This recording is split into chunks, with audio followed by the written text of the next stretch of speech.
তুই কেন ঘোষায় দিলি এই গানটার একটি ছোট কথা রয়েছে। অ্যাকচুয়ালি গানটি বীরভূম এলাকা। তো বীরভূম এরিয়াতে আজ থেকে 5-10 বছর আগে এত বাস গাড়ি ঘোড়া ছিল না। তো বাস স্টপেজে সেই আদিবাসী মহিলা তার ছেলেকে কোলে নিয়ে পুটুলি পাটুলি নিয়ে শহরের দিকে যাবে। তো বাস 1 ঘন্টা 2 ঘন্টা পরে বাস আসে। তো বাস আসা মাত্রই কন্ডাক্টর বাবু বলছেন, উঠে চলো, সামনে স্টপেজে ফাঁকা হয়ে যাবে, আপনাকে সিট করে দেবো। বাসে প্রচণ্ড ভিড়।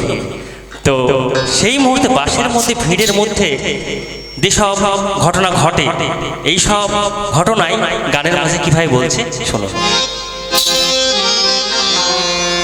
ওই কন্ডাক্টর বাবু তুই কেন ঘোষায় দিলি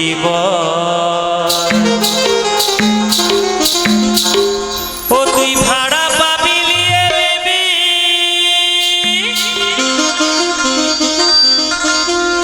ও তুই ভাড়া পাবি লিয়ে নিবি, বাস থামুক আগে চল,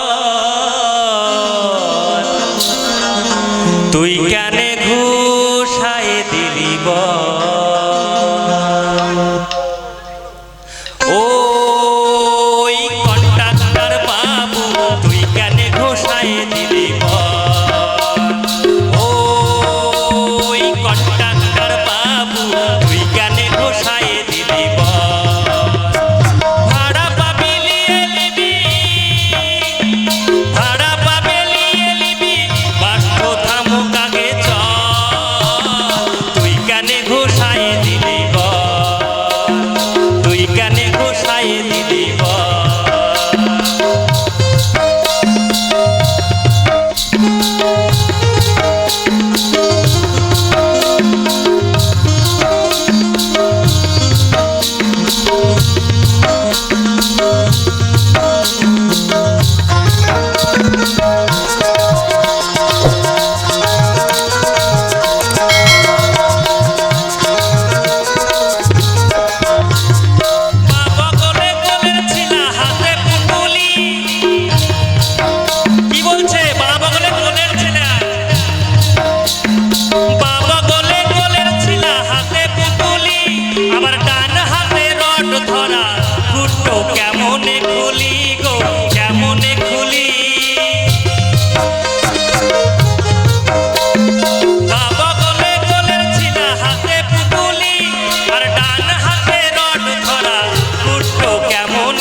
বসার জায়গা নাই, আর জুতা পরা মরদ গুলেন